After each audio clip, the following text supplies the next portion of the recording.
बाजे रात जगमगाए, तोर नाम सुन के दिल मुस्काए।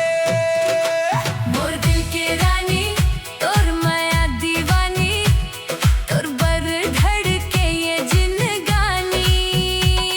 नजरिया मिलाए के, जादू चलाए के, बना दे मोला प्रेम कहानी।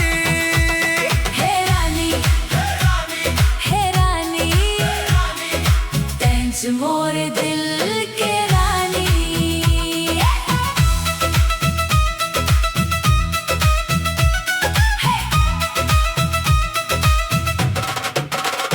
गोरी तोर हंसी चमके चंदा जैसे, तोर चाल लगे मोला सपना जैसे। गली गली मन चर्चा तोर होवत है, देख के तोला दिल मोर खोवत है। तोर कजरारी आँखी कर देथे मोला घायल, तोर बिना ये दुनिया लागे मोला सुना सुना।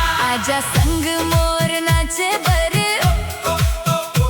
आजा संग मोर गाए बर, दिल के बात ला कही डारम, तोर संग जिंदगी बिताए बर।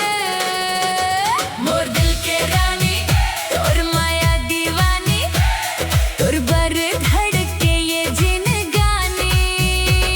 नजरिया मिलाए के, जादू चलाए के, बना दे मोला प्रेम कहानी। हे रानी हे रानी, तेंच मोर दिल के रानी। झूम झूम जाबो तोर संग रात भर